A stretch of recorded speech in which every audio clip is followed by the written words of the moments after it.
자, 35번에 2번입니다.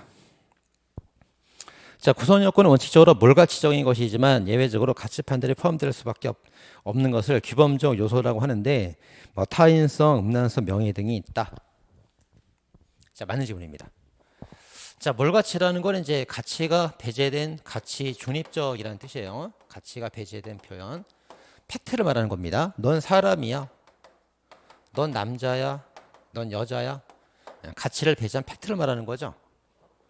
자, 근데 이제 여기에 어느 정도 가치가 들어가요. 가치가 들어간 개념이 타인성. 타인성은 소유권을 알아야 돼. 그리고 영적 의사 가지겠다. 불법이란 말도 그렇고 음란이란 말도 명예란 말도 마찬가지입니다.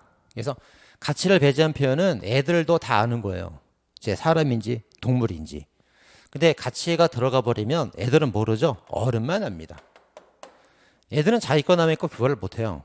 불법이 뭔지 몰라. 그리고 음란이 뭔지 몰라. 고추 내놓고 막 돌아다니잖아요, 애들은. 그죠? 그리고 명예심도 없어. 애들은 잘 몰라요. 그래서 가치가 들어간 표현들은 어른들만 표현을 말하는 겁니다.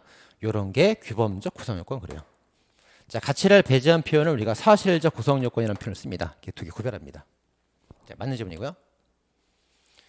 자, 그래서 규범, 어른만 아는 거, 남의 것, 이거, 뭐가 불법인지, 음란, 명예, 어른들만 아는 것이다. 보시면 됩니다. 자, 35번에 4번이에요. 자, 주관적 구성요건이라는 거는 내심 정신 형상을 말하는 겁니다.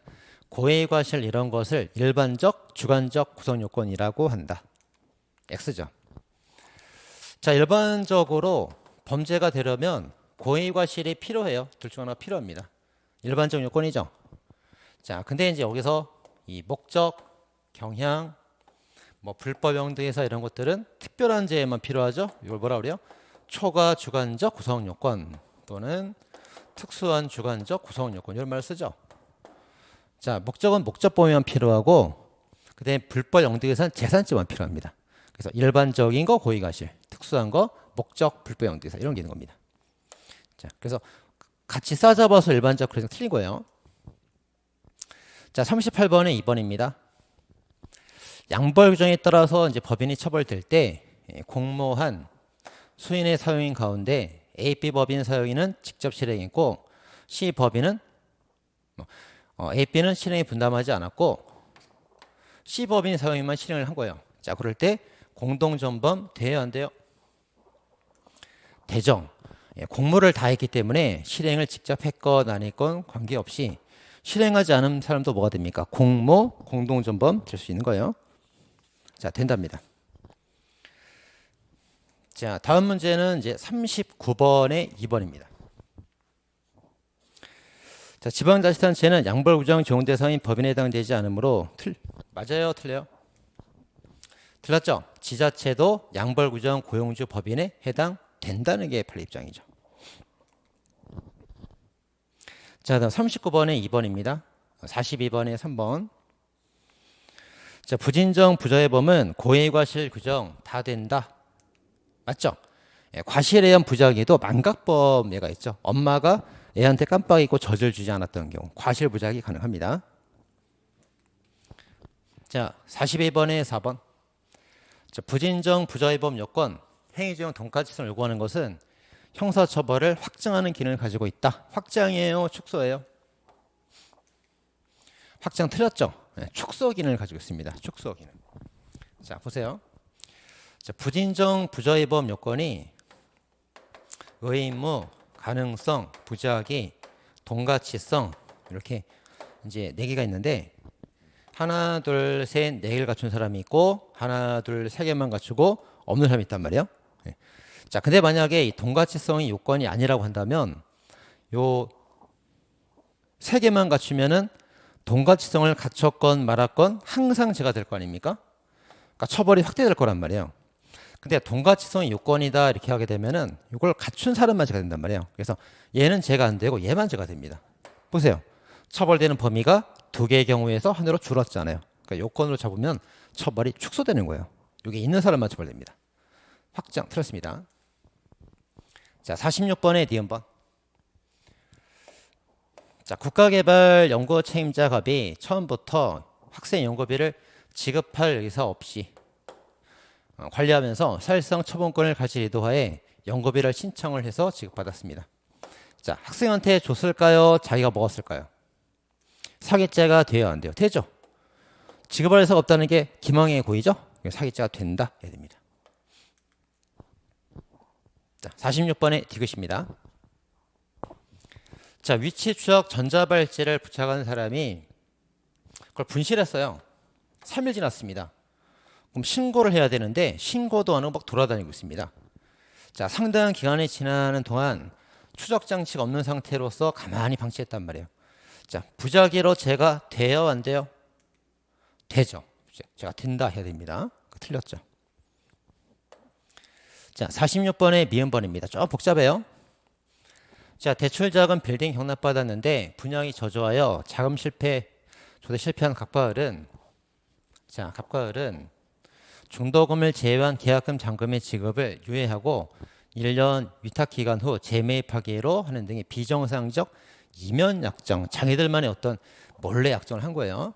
체결하고 점포를 분양하였습니다. 그 이면 내용 약정을 알려줘야겠지. 근데 감췄어요. 감춘 채 교섭하여 돈을 받았습니다. 자, 사기죄, 부자의 기망 될까요? 안 될까요? 되죠. 이거 중요한 부분을 감췄으니까 부작위로 사기친 게 되는 겁니다. 자, 49번에 3번. 자, 아파트를 전매했다는 거는 내가 돈 주고 사온 거를 더 비싸게 팔았다는 거죠. 전매할 때 대표회사가 분양 관련된 형사사건 유죄 판결을 알리지 않았는데 알려야 될 의무가 있을까요, 없을까요? 물건 팔 때 나 전과자야 알릴 필요가 없죠. 이 매매 목적물은 부동산이기 때문에 이 사람이 전과자인지 아닌지는 매매와 아무 관계가 없어요. 뭐 전과자는 물건도 못 팝니까? 그래서 알릴 필요가 없답니다. 자, 49번에 2번입니다. 자, 자기 관리 매장에 가짜 상표 있는 걸 뻔히 알면서도 가만 놔뒀습니다.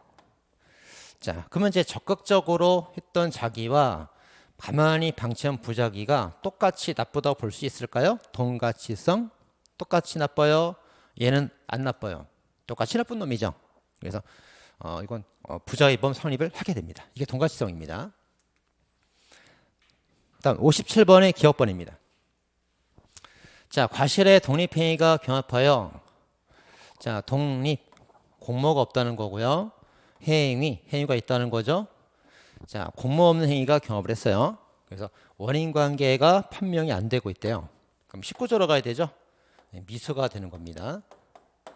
근데 맨 앞에 뭐라고 되어 있어요? 과실범이라 되어 있죠. 과실범.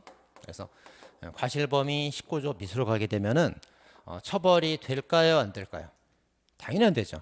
과실의 미수는 처벌되지 않습니다. 규정이 없습니다. 무죄가 되는 겁니다. 근데 만약에 저 앞에 과실범이 아니라 이제 고의범이었다 그러면은 미수가 될 수 있었겠죠. 근데 과실범이라서 될 수가 없습니다. 자, 다음은 57번의 니은번입니다. 자, 그런 행위가 없었더라면 그런 결과도 발생하지 않았을 것이다. 반대로 말하면 뭐예요?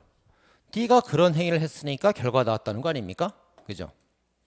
자, 이렇게 인과관계를 따지는 견해가 조건설이죠. 조건설. 자, 조건설에 따르면 이런 경우에 이제 인과관계를 다 인정한단 말이에요. 그래서 인과관계가 지나치게 확장된다, 축소된다. 확장된다, 맞습니다. 맞죠? 그래서 이제 어떻게 설명했습니까? 갑이 A를 칼로 찔렀을 때 A도 살인죄 기수, 그 엄마도 살인죄 기수, 아빠도 살인죄 기수가 되는 거죠. 왜 니네가 이런 애를 낳아가지고 안 낳았으면 A는 안 죽었을 텐데 니네들이 낳았으니까 애가 죽었다. 인과관계 있다. 다 살인 기수다. 이런 견해란 말이죠. 그래서 이게 인과관계가 굉장히 확장되는 견해입니다. 자, 57번의 디귿번입니다. 자, 어느 행위로부터 어느 결과 발생하는 것이 경험칙상 상식적으로 상당히 당연하다 인정될 때 인과관계가 인정된다. 이게 상당 인과관계설이죠. 이 상당이라는 말이 상당성이란 말이 상식에 따라 당연하다 그런 말이에요. 그러면 이 상당하다는 말이 모호해요, 명확해요? 상식에 따른다는 게 모호하죠. 애매하다는 비판을 받고 있는 겁니다. 맞죠? 자, 61번의 1번입니다. 자, 위계간음죄에서 순진한 17세 그 여고생이 그 속아서 간음을 했거든요. 그때 간음 행위와 인과관계가 인정되는지 판단할 때 구체적 범행 상황에 놓인 그 순진한 여고생 입장에서 판단을 해야 됩니까? 아니면 정상적 성인이나 충분한 보호와 교육을 받은 같은 또래 학생 시각에서 인과관계를 판단해야 됩니까? 어떤 거예요? 피해자 입장을 봐야 되는 거죠. 피해자가 순진해서 당할 수밖에 없었다고. 그러면 당했다, 어떤 범죄를 당했다, 어떤 피해자다 이렇게 말을 해야 되는 거지. 성인이나 정상적 또래 시각을 판단하는 게 아닙니다. 틀렸죠. 자, 61번에 2번입니다. 자, 아파트 신축과 관련되어서 주택건설 자금을 대출받았습니다. 주택자금 대출을 받았네. 자, 아파트 부지 매매 가격을 부풀렸어요. 부지는 땅이죠. 땅지자. 땅의 매매 가격을 부풀려서 계약서를 제출해 가지고 은행을 기망해서 대출금을 편취받았습니다. 무슨 대출금이요? 주택건설 대출금 받았다 이거예요. 자, 그럴 때 은행과 기망 간에 인과관계가 있을까요? 없을까요? 있어요? 없어요? 없죠. 자, 이렇게 이제 땅이 있고 건물이 있으면 건물 관련된 대출금을 받는 거잖아요. 그럼 건물에 관한 기망을 해서 대출받으면 인과관계가 있겠지. 근데 건물에 관한, 주택에 관한 자금을 받으면서 왜 땅에 관한 걸 거짓말했냐 이거야. 두 개는 아무 관계가 없단 말이에요. 그래서 인과관계가 없다고 봅니다. 틀렸죠?